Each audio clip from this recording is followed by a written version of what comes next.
Breaking news. Congress party అధికారంలోకి వచ్చిన తర్వాత బీఆర్ఎస్ పార్టీకి గడ్డు పరిస్థితి ఏర్పడింది. ఆ పార్టీ నుంచి కీలకంగా ఉన్న వ్యక్తులు పార్టీకి రాజీనామా చేయడంతో పాటు అధికార పార్టీలోకి వెళ్లారు. అయితే కొత్త సర్కారు వచ్చి 2 ఏళ్లైన తర్వాత కూడా బీఆర్ఎస్ పార్టీని ప్రధాన నేతలు పక్కన పెట్టినట్లు తెలుస్తుంది. తాజాగా ఆ పార్టీ నిర్వహిస్తున్న ప్రధాన సమావేశాలకు కూడా పలువురు నేతలు వెళ్లడం లేదని తెలుస్తుంది.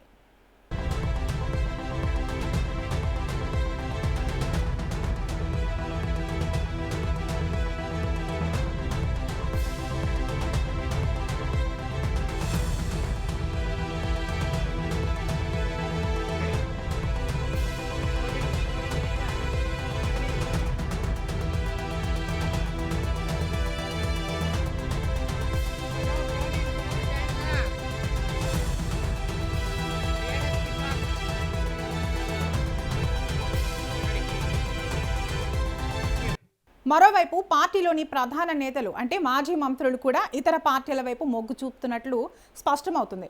ఎందుకంటే పార్టీ మీటింగుల్లో కానీ బీఆర్ఎస్ వర్కింగ్ ప్రెసిడెంట్ కేటీఆర్ పర్యటనలు మీటింగ్లలో కూడా ఆయా నేతలు గైర్హాజరు కావడంతో ఈ పరిణామాలకు ఆజ్యం పోస్తున్నట్లుగా చెప్పుకోవచ్చు.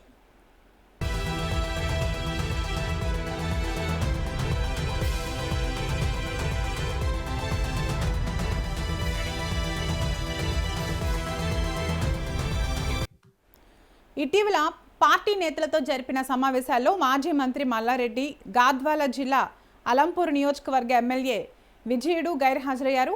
మంత్రి మల్లారెడ్డి కూడా పార్టీ కార్యక్రమాలకు రాకపోవడంతో క్యాడర్లో అనుమానాలు మొదలయ్యాయి. అలంపూర్ ఎమ్మెల్యే పార్టీ మారుతున్నారన్న అనుమానాలు ఉంటే అధికార పార్టీ నేతలు కూడా ప్రతిపక్షాల నేతలు తమతో టచ్లో ఉన్నారన్న వ్యాఖ్యలు రావడంతో అనుమానాలు మరింత బలపడినట్లుగా తెలుస్తుంది.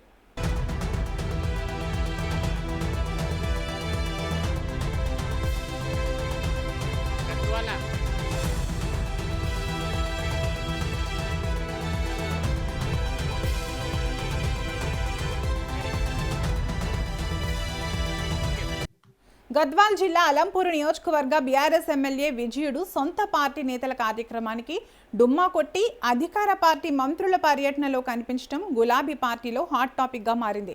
కర్ణాటక నీటి దోపిడీని ఎండగట్టేందుకు బీఆర్ఎస్ నేతలు రాజోలి బండ డైవర్షన్ స్కీమ్ పర్యటన చేపట్టి రాష్ట్ర ప్రభుత్వాన్ని విమర్శిస్తుండగా గద్వాల నియోజకవర్గంలో చేపట్టిన మంత్రుల ఇందిరమ్మ ఇళ్ల ప్రారంభోత్సవంలో ఎమ్మెల్యే విజయుడు పాల్గొనడం చర్చనీయాంశమైంది. దీంతో ఎమ్మెల్యే విజయుడు కాంగ్రెస్లో చేరతారనే ప్రచారాలు మళ్లీ మొదలయ్యాయి.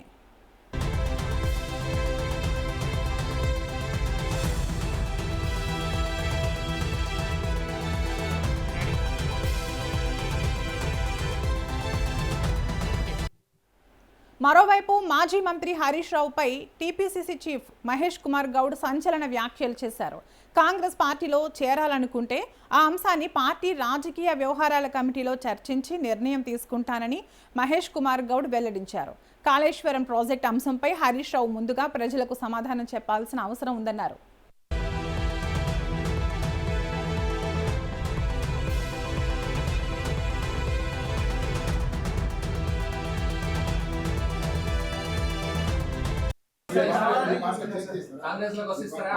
హరీష్ రావు గారు మా పార్టీలోకి వస్తారంటే పొలిటికల్ అఫైర్స్ కమిటీలో చర్చించి నిర్ణయం తీసుకుంటాం. నిజంగా వారు వస్తానని ఒక విషయాన్ని మాకు వెలుగుస్తే డెఫినెట్గా మా పొలిటికల్ అఫైర్స్ కమిటీలో చర్చించి తగు నిర్ణయం తీసుకుంటాం.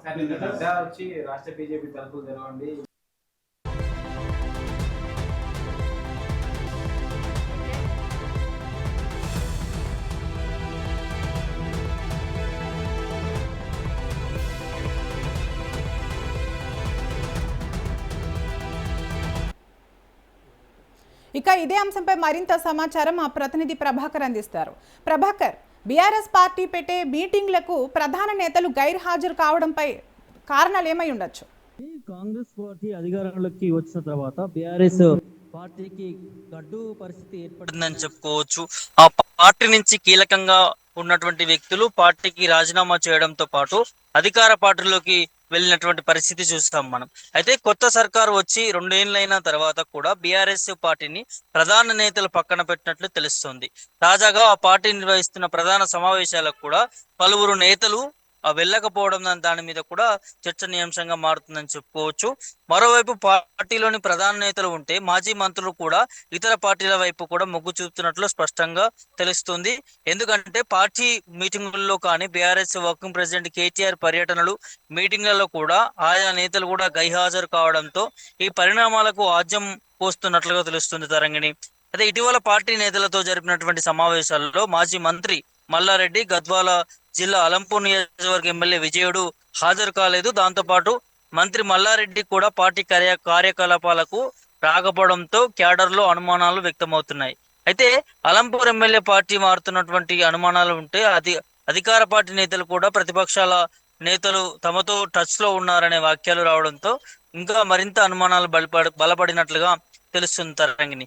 గద్వాల జిల్లా అలంపూర్ నియోజకవర్గ బీఆర్ఎస్ ఎమ్మెల్యే విజయుడు సొంత పార్టీ నేతల కార్యక్రమానికి డుమ్మా కొట్టి అధికార పార్టీ మంత్రుల పర్యటనలో కనిపించడం గులాబీ పార్టీలో హాట్ టాపిక్ గా మారిందని చెప్పుకోవచ్చు.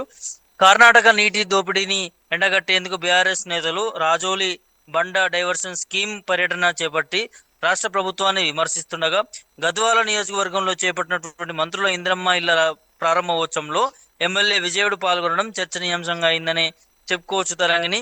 దీంతో ఎమ్మెల్యే విజయుడు కాంగ్రెస్ లో చేరుతారనే దాని మీద కూడా ప్రచారాలు జోరవుతున్నటువంటి నేపథ్యం. అయితే మరోవైపు మాజీ మంత్రి హరీష్ రావుపై కూడా టీపీసీసీ చీఫ్ మహేష్ కుమార్ గౌడ్ సంచలన వ్యాఖ్యలు చేసినటువంటి నేపథ్యం. కాంగ్రెస్ పార్టీలో చేరాలనుకుంటే ఆ అంశాన్ని పార్టీ రాజకీయ వ్యవహారాల కమిటీలో చర్చించి నిర్ణయం తీసుకుంటాననేది మహేష్ కుమార్ గౌడ్ వెల్లడించినటువంటి నేపథ్యం కూడా చూస్తున్నాం తరంగిణి. అయితే కాళేశ్వరం ప్రాజెక్టు పైన అంశంపై హరీష్ రావు ముందుగా ప్రజలకి సమాధానం చెప్పాల్సినటువంటి అవసరం ఉందన్న దాని మీద కూడా మహేష్ కుమార్ మాట్లాడినటువంటి నేపథ్యం కనిపించింది. అంటే బీజేపీ ఎంపీ ఈటెల రాజేందర్ వ్యాఖ్యలను కూడా చూస్తున్నాం. గత ప్రభుత్వం వైఫల్యాలను ప్రశ్నించకుండా బీఆర్ఎస్ కు మద్దతుగా మాట్లాడుతున్నట్లు కనిపిస్తుందని విమర్శించారు. ఇదే సమయంలో కడియం శ్రీహరికొండ సూర్యక వివాదం తుంగతుర్తికి సంబంధించినటువంటి అంశాలపై కూడా పార్టీ నిర్ణయించినటువంటి పరిశీలకులు నివేదిక సమర్పించినటువంటి తర్వాత తన చర్యలు తీసుకుంటామనేది మహేష్ కుమార్ మాట్లాడినటువంటి నేపథ్యాలు కనిపిస్తా ఉన్నాయి. సో ఓవరాల్ గా బీఆర్ఎస్ పార్టీకి కొంత గట్టు కాలమే ఉందని చెప్పుకోవచ్చు. ఎందుకంటే ఇటు మాజీ మంత్రి మల్లారెడ్డి, దాంతో పాటు ఇప్పుడు అలంపూర్ ఎమ్మెల్యే విజయుడు కూడా కాంగ్రెస్ పార్టీతో టచ్ లో ఉన్నట్టు తెలుస్తా ఉంది. ఇటు మల్లారెడ్డి బీజేపీలోకి వెళుతాడు అనే దాని మీద కూడా మనం వార్తలు చూసాం. దాంతో పాటు ఇప్పుడు విజయుడు కూడా కాంగ్రెస్ పార్టీలోకి చేరుతాడు అనే దాని మీద కూడా పెద్ద ఎత్తున సోషల్ మీడియాలో ప్రచారం అందుతా ఉంది. మరి ఇంత భారీ ఎత్తున ప్రచారం అవుతా ఉంటే దీని మీద స్పష్టత ఇవ్వాల్సినటువంటి అవసరం ఉంటుంది బీఆర్ఎస్ పార్టీకి సంబంధించినటువంటి ఎమ్మెల్యే విజయుడు కూడా. సో ఇట్లాంటి అధికారికంగా తను స్పందించలేదు కాబట్టి ఈ వస్తున్నటువంటి ఊహాగానాలు నిజమే కావచ్చు అనే దాని మీద కూడా విశ్లేషకులు భావిస్తున్నటువంటి పరిస్థితి కనిపిస్తా ఉంది.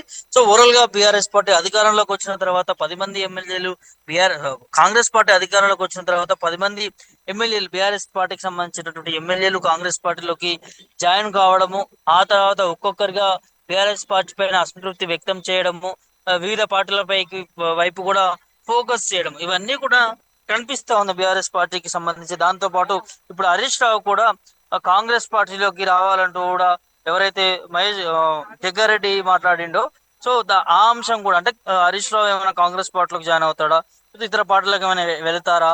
సో ఇద్దరు ఒకేసారి, ఇటు కేటీఆర్ ఇటు హరీష్ రావు ఒకేసారి పాదయాత్రలు పెట్టుకోవడం పైన కూడా ఒకరి నుంచి ఒకరు ఏదైనా పోటీ పడుతున్నారా, ఇద్దరి మధ్య ఏదైనా వర్గ విభేదాలు ఏమైనా జరుగుతున్నాయి అన్న దాన్ని కూడా పెద్ద ఎత్తున చర్చలు వస్తా ఉన్నాయి.